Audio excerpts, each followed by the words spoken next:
The short human admiral smashed his fist down on the tactical display, snarling in rage as reports showed Prilorian ships deorbiting onto Proxima Centauri, bombarding humanity's closest colony world. The reptilian Prilorian Empire ruled a quarter of the galaxy, conquering and enslaving, and now they targeted the dozen worlds of the fledgling United Earth Alliance. But Admiral Robert Robinson planned for this day. At just 5'6", Robinson was short for a human male but renowned for tactical brilliance. He studied Prilorian technology, analyzed their battle tactics.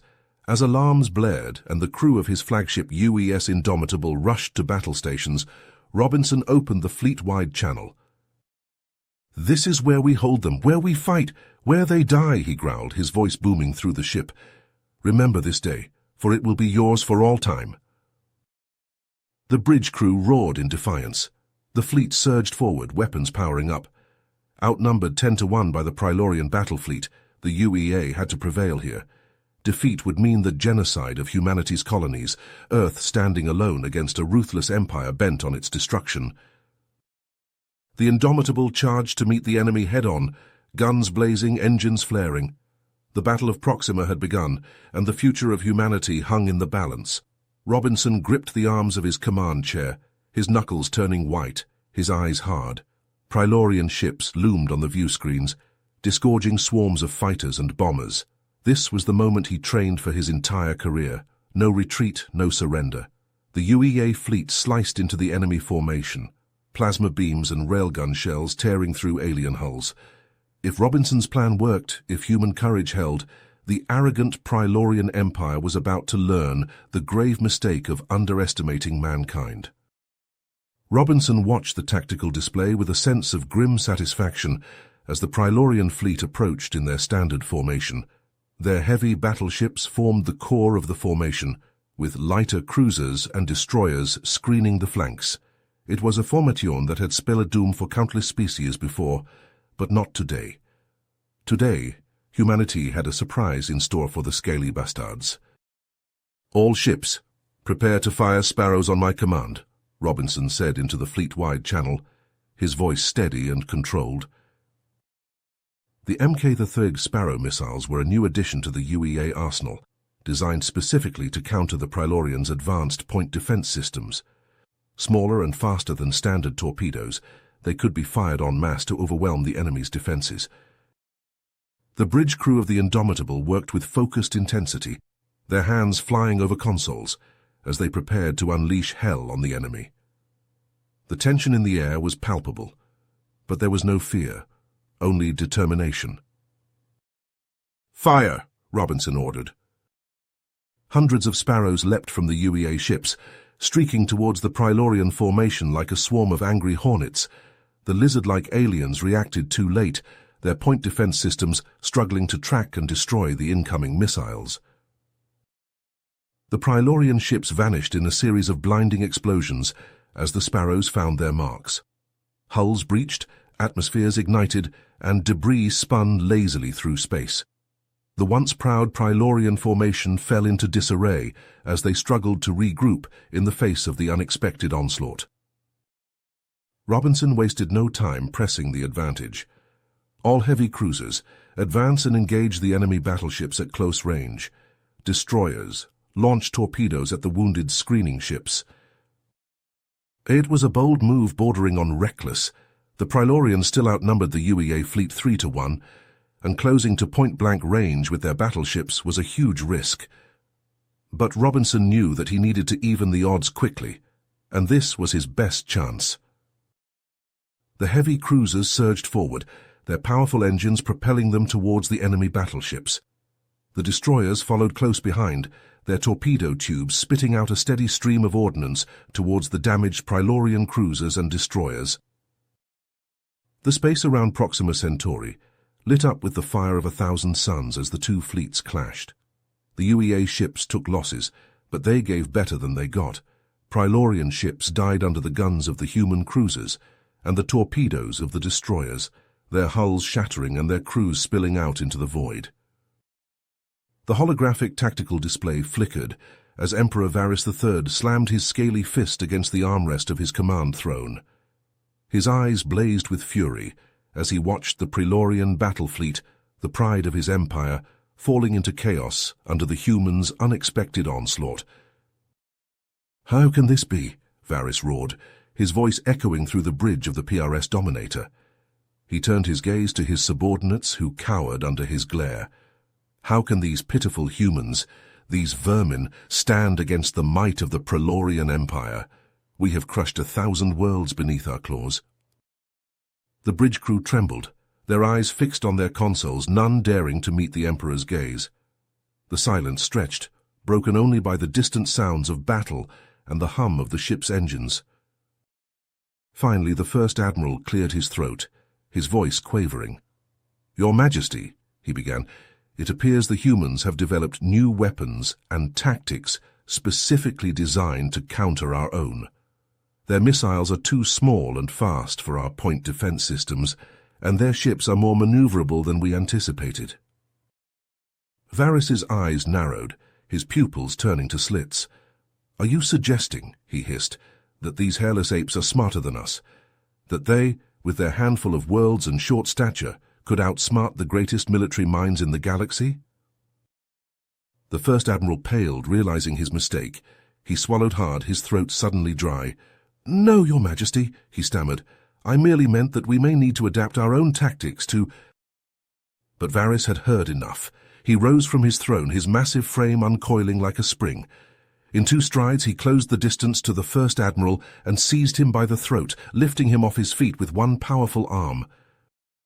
"I will not tolerate excuses," Varys snarled, his hot breath washing over the First Admiral's face. "Crush the humans, or I will find someone who can." With a flick of his wrist, Varys snapped the First Admiral's neck.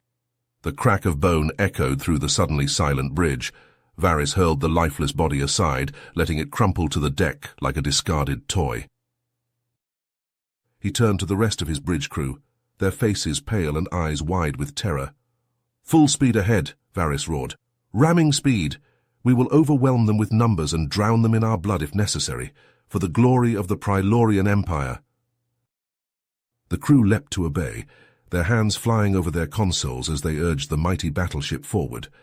On the view screen, the human fleet grew larger, their ships darting and weaving like silver fish in a sea of stars. Varys settled back into his throne, his claws digging into the armrests. He would show these upstart humans the true power of the Prelorian Empire, even if it meant sacrificing his own ships and crews. No one defied the will of Emperor Varys III and lived to tell the tale. Robinson's eyes narrowed as he watched the Prelorian fleet accelerating towards his own ships on the tactical display. The lizard-like aliens showed no regard for the losses they were taking, their ships continuing to push forward even as explosions blossomed across their hulls. "They're going to try to ram us," Robinson said, his voice tight with tension. "They know they can't match us in a fair fight, so they're just going to try to overwhelm us with sheer numbers."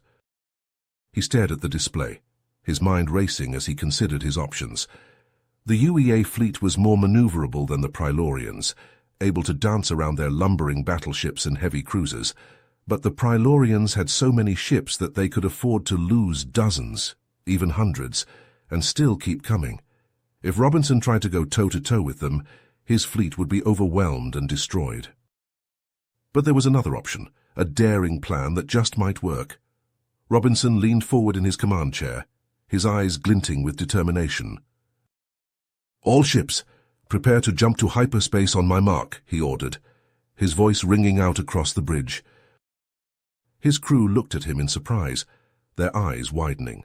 Retreating in the face of the enemy was not the Admiral Robinson they knew and respected. But as the Prelorian fleet grew larger on the view screen, Robinson remained calm, his gaze fixed on the tactical display. "3, he began, his voice steady. 2, 1, mark."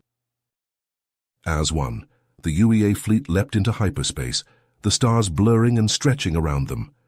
The Prelorian ships barreled through the empty void where the humans had been just moments before, their momentum carrying them forward. But the UEA fleet wasn't retreating. Instead, Robinson had jumped them to a point directly behind the Prelorian formation. As the lizard-like aliens struggled to slow their advance and turn to face the new threat, the human ships dropped out of hyperspace, their weapons already primed and ready. "Fire at will," Robinson roared. "Target their engines and power cores." A devastating barrage of concentrated fire slammed into the rear flanks of the Prylorian ships. Caught completely off guard, the aliens were sitting ducks. Their heavy armor was strongest in the front, leaving their engines and power cores vulnerable to the humans' onslaught. Explosions ripped through the Prylorian fleet as the UEA ships poured on the fire. Hulls buckled and shattered, debris spiraling out into space. The once orderly Prylorian formation broke apart into chaos, individual ships trying desperately to evade the humans' fire or turn to bring their own weapons to bear. But it was too late. The UEA fleet pressed their advantage, hammering the Prylorians with everything they had. More and more alien ships succumbed to the onslaught, exploding in brilliant flashes of light or spinning off into the void, trailing atmosphere and debris. On the bridge of the Indomitable, Robinson allowed himself a tight smile. His gamble had paid off, and the Prylorians were in disarray, but the battle was far from over, and he knew that the lizard-like aliens would not give up easily. He leaned forward in his command chair, his eyes hard as he watched the tactical display. The fight for Proxima Centauri, for the very survival of humanity, was just beginning. Emperor Varys slammed his fist on the armrest, his claws gouging deep marks in the metal.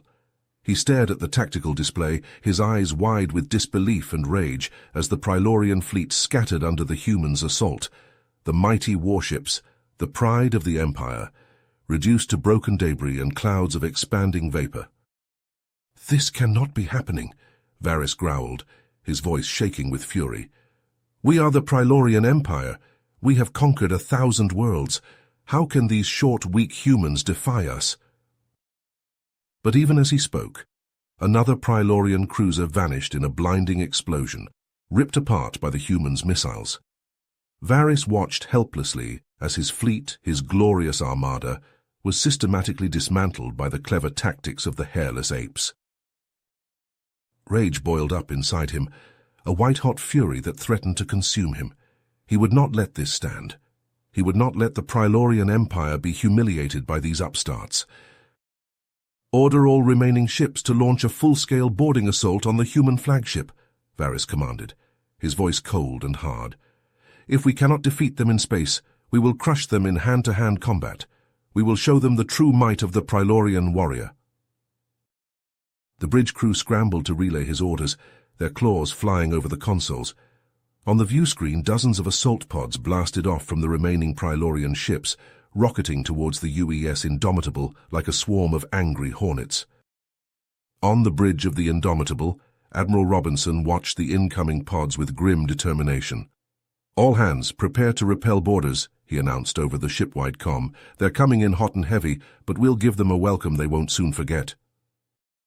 Throughout the ship, crew members rushed to arm themselves, grabbing rifles and pistols from the armory. They set up barricades and choke points, preparing for the inevitable onslaught. The Prylorian pods slammed into the Indomitable's hull, latching on like ticks. Cutting torches flared to life, slicing through the thick armor. Airlocks were blown open, and Prylorian warriors poured into the human ship, their eyes gleaming with bloodlust. The battle raged through the corridors and compartments of the Indomitable, a brutal close-quarters melee. Prylorians and humans grappled and fought, the air filled with the sounds of gunfire, clashing blades, and screams of pain and fury. Admiral Robinson was in the thick of it, rallying his men with his indomitable spirit. He fought like a man possessed, his uniform splattered with blood, both red and green. But for every Prylorian he cut down, 2 more seemed to take their place. They were relentless, heedless of their losses, driven by their Emperor's fanatical will. Step by step, deck by deck, the Prylorians pushed deeper into the ship. The human defenders fought with courage and skill, but they were simply overwhelmed by the sheer ferocity of the Prylorian assault. Finally, with a triumphant roar, the Prylorians breached the bridge. Emperor Varys himself led the charge, his massive frame clad in ornate battle armor, his claws extended and ready to rend and tear. Admiral Robinson stood tall in the center of the bridge, his crew arrayed behind him in a last defiant stand. He stared at the towering alien emperor, his eyes hard and unflinching. "You may take this ship," Robinson said, his voice ringing with resolve, "but you'll never conquer humanity. We'll fight you to the last breath on every world, in every corner of the galaxy.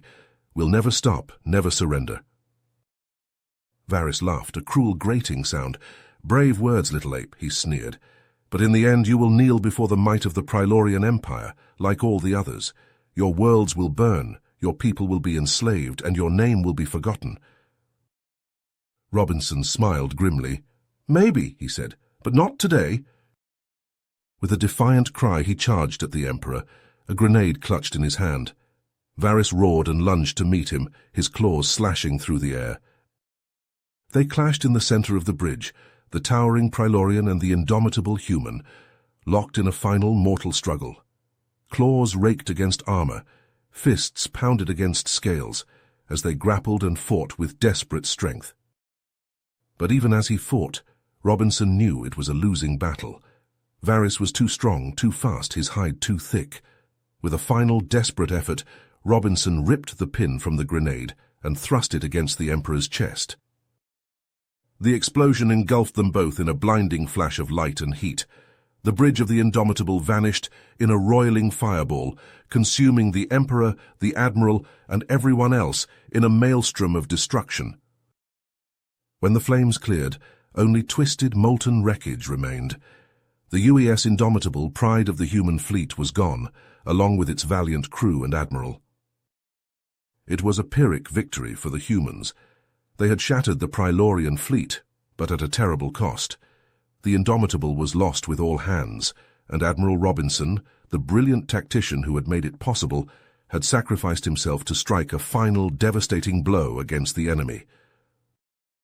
The Prylorian Empire was far from defeated, and the war would rage on. But the Battle of Proxima would echo through the ages, a testament to human courage and resolve in the face of overwhelming odds.